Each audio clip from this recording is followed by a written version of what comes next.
जय हिंद, जय भारत। मैं सुभाष कुमार मिश्रा आप सभी का स्वागत करता हूं कृष्णा एजुकेशन के ऑनलाइन प्लेटफॉर्म के एक नए सीरीज में AKTU मल्टीपल चॉइस क्वेश्चन। जिस तरह से हम लोग का कोविड के सिचुएशन में आना है, तो हम लोग की ये 50 क्वेश्चन की हिट टारगेट थी।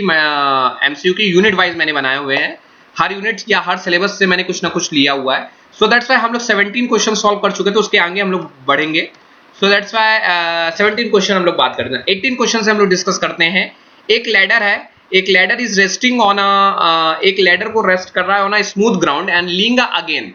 आपकी कह रहा है कि रेस्ट करता है, स्मूथ ग्राउंड पे रेस्ट करता है and lean again a vertical wall, the force of friction will be क्या होगा। सो दैट्स व्हाई फ्रोक्स। अब इसमें ये नहीं है कि वो रेस्ट कर रहा है स्मूथ वर्टिकल वॉल, क्योंकि स्मूथ वर्टिकल वॉल पे है और स्मूथ वर्टिकल वॉल पे कहीं ना कहीं फ्रिक्शन होगा। और तो जब स्मूथ ग्राउंड पे, सो दैट्स व्हाई जब क्या होगा कि आपकी ग्राउंड के नीचे सीढ़ी सीढ़ी मान लीजिए इस तरह लगी हुई है, और जब आपकी सीढ़ी इस तरफ जाएगी तो ये ऊपर वाला सिरा नीचे की तरफ आएगा, तो फ्रिक्शन फोर्स कहां लगेगा? ऊपर की तरफ लगेगा। So that's why upward and its upper end, upward it's an upper. The moment of inertia of thin disk of mass m, एक डिस्क है जिसका मास m है, जिसकी रेडियस r है, about an axis through the center of gravity and perpendicular to the plane of disk is mr square by 2. This is the moment of inertia of thin circular disk. एक formula होता है। Which of the following statement is correct? कौन सा statement इसमें correct है? The algebraic sum of force constituting the couple is 0. Algebraic sum of the force constituting the couple about any point is same. A couple can be balanced by a single force but can be balanced only by a couple of opposite cells. देखिए, हमें जो लगता है कि इसमें सारे point correct है, क्योंकि algebraic sum of the force constituting the couple is 0. Couple आपको मालूम है 2 इक्वल एंड अपोजिट फोर्स लगते थे, उनका algebraic sum करोगे तो 0 होता है। ये पहला स्टेटमेंट सही है। दूसरा, algebraic sum of the force constituting the couple about any point is same. उनका कपल कभी कहीं लिखे होंगे, उनका सम लोगे तो सेम होगा। मान लो एक का 10 आया तो दूसरे का 10 आए, -10 आएगा तो 10 - 10 इज इक्वल टू 0। तो पहला भी सही है, दूसरा भी सही है, कि उनको सेम निकलते हैं। Couple can not be balanced bye a single force, बिल्कुल सही है। एक फोर्स लग रहा है, वहां से कपल नहीं बैलेंस, उसके लिए आपको इक्वल एंड अपोजिट फोर्स लगाने पड़ेंगे। सो that's why D answer is correct. Third one, 21 question को समझने के लिए, क्योंकि साइड में आपको इमेज आ रही होगी, तो मैं इसको क्लियर कर दे रहा हूं। एक कह रहा है एक मूवमेंट ऑफ फोर्स लेना है P अबाउट, ये P है, उसको O के अबाउट क्या लेना है, यहाँ पे आपको मूवमेंट लेना है। तो ये इसका मूवमेंट क्या आता है, सबको मैंने पढ़ाया है। तो मूवमेंट ऐसे घूमेगा, जब ऐसे घूमेगा तो फोर्स क्या है P, और परपेंडिकुलर डिस्टेंस की क्या हो जाएगी OC। This is called the perpendicular, P into OC is the perpendicular, this is called the movement. तो 21 का आंसर जो होगा वो आपका C होगा।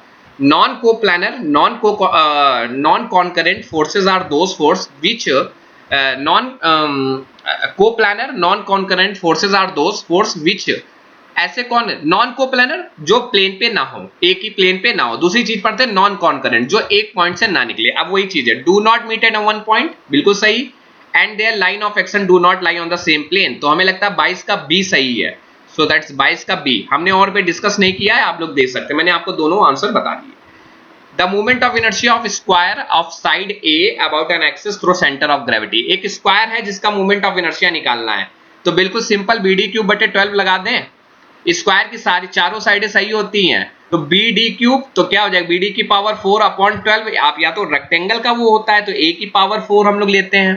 सो दैट्स व्हाई BD की पावर 4 होता है। देखिए जरा जनाब देखिएगा, इसमें BD क्यूब ये रेक्टेंगल का होता है, आपको पढ़ाया था यूनिट में। ये किसका होता है? रेक्टेंगल का मूवमेंट ऑफ इनर्शिया। और स्क्वायर में क्या होता है, साइड बराबर होती है, डेप्थ भी और वो। तो B और D को या तो B is equal to D मान लो बेटा, B is equal to D मान लोगे तो क्या हो जाएगा, B की पावर 4/12, मतलब नहीं A की। तो ये इसमें कौन सा सही मिल रहा है, दिस C। तो 23 का क्या हो जाएगा, C। Movement of inertia of rectangular section 3 centimetre wide और 4, बिल्कुल कुछ नहीं करना है आपको, यही वाला फॉर्मूला BD क्यूब बटे 12 अबाउट कर लगा दीजिए, आपको आंसर मिल जाएगा। तो 24 का आंसर जो है वो C है, मैंने कैलकुलेट करके देखा है। आपको बस ये वाला फॉर्मूला लगाना है, BD क्यूब बटे 12, आप लगाइए, आंसर पाइए। एक्स एक्सेस के अबाउट है तो आप DB क्यूब बटे 12 लगा दीजिएगा, तब आंसर आपका आ जाएगा। Joule is the unit of energy और work, so that's why joule is a unit of work. Energy also power के नहीं होता है, वाट होता है। Centre of gravity of solid cone, solid कौन है, इसकी सेंटर ऑफ ग्रेविटी कहां लाई करती है? कोई एनीबडी कोई आंसर दे सकता है? इसका बताया था आपका h/4 करके बताया था, h/4। तो अब h/4 देख लीजिए, 1/4 तो 26 का answer A. 1/4 of the total height, total height पे डिपेंड करता है, ये हाइट होती है, आपको बताया था। सो h/4 इसकी सेंटर ऑफ ग्रेविटी पे डिपेंड है। अब फ्रेम स्ट्रक्चर इस एक ट्रसेस कब परफेक्ट होता है? जब वहां इक्वेशन कौन सी फॉलो हो जाती है? m इज इक्वल टू क्या, 2j-3। जब ये LHS इज इक्वल टू क्या फॉलो हो जाता है? RHS फॉलो हो जाता है मेरे भैया, तब ये इक्वेशन क्या हो जाती है? So that's why frame structure is a perfect when is equal to m is equal to 2j-4। If a body is acted upon a number of coplanar, मतलब कोप्लानर एक ही प्लान पर नॉन कॉन्करेंट, मतलब नहीं वो एक बिंदु से नहीं निकले हैं, तो it may be completely rest all of this, मतलब rotate about itself without moving. तो आपको बता दें इस तरह का answer, move in any direction rotating about itself.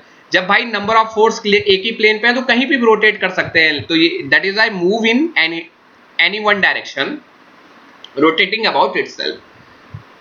29 answer, the resultant of two force P and Q। P resultant of two forces का क्या है? P एंड Q का resultant P is greater than Q है along a straight line, एक straight but opposite direction. तो एक straight line में मान लीजिए P इधर जा रहा है तो Q इधर जा रहा है, तो आप क्या लिख सकते हैं? P minus Q is the resultant of this force. बिल्कुल सही है, नहीं सही है? So that's why answer B is correct, ठीक है। So that this is a 29 answer. 30 under की तरफ हम लोग बढ़ते हैं। In determining stress in a frame by method of section, the frame is divided. बहुत अच्छा क्वेश्चन है। आपको हमने ट्रसेस पढ़ाया था, ट्रसेस में आपको बताया था कि मेंबर में फोर्स निकालने के लिए आपको दो मेथड बताए थे, एक जॉइंट मेथड बताया, एक सेक्शन मेथड बताया था। जब सेक्शन मेथड हमने आपको बताया था तो उसमें क्या होता है कि किसी सेक्शन से जब काटते हो तो ऐसा काटोगे कि 3 मेंबर आपको अननोन आपके होंगे, इससे ज्यादा नहीं होंगे, मिनिमम से मिनिमम 3 मेंबर आप काट सकते हो। सो दैट्स व्हाई आंसर 30 का क्या हो जाएगा? B, 3 member with unknown forces. इससे ऊपर आप नहीं ले सकते हो, ठीक है, 3 मेंबर होने चाहिए।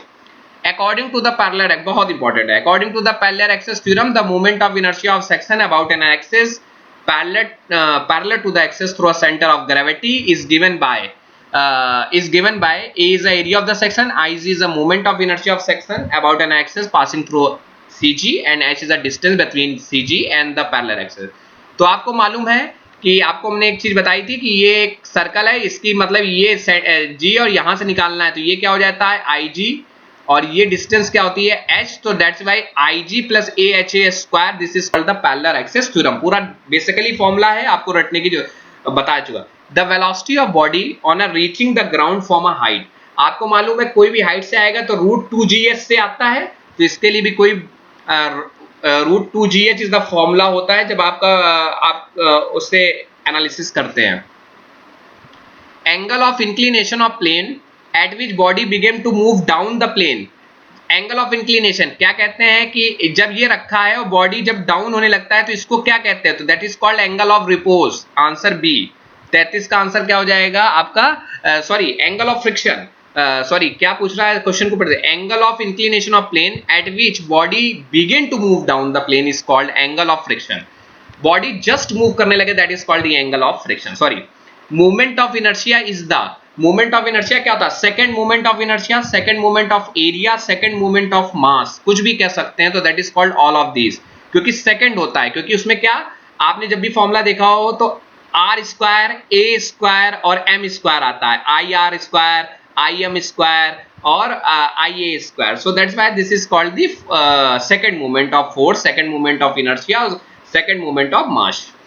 A block of mass 20 kg lying on a rough horizontal plane, एक रफ हॉरिजॉन्टल प्लेन पे रखा हुआ है 20 का मास, ये 20 मान लीजिए, ये 20 कर दीजिए। तो आपको हम बेसिक बता रहे हैं, तो ये मास क्या होगा? तो W तो नीचे आएगा, रिएक्शन आपका क्या लगेगा? ऊपर लगेगा। तो आपको देखिए तरीका करने बता दे रहे हैं। Horizontal plane passing through a smooth pulley to another mass 5 kg, ये एक पुली से पास कर रहा है 5 kg which can be move freely in a vertical direction. The tension in the string will be, इस तरह के क्वेश्चन आते हैं आपको यूनिट 4 में प्रैक्टिस, जब काइनेमेटिक्स हमने पढ़ाई थी, एक दो क्वेश्चन मैं बता भी दूंगा इस तरह के। तो इसमें क्या होता है, इसका आंसर आप ले लीजिए 35 का ए, इंक्रीज करेगा। चलिए 36 question. Two force are acting at an angle 120 degree. Two force है, एक एंगल पे 120 डिग्री पे लग रहे हैं। The bigger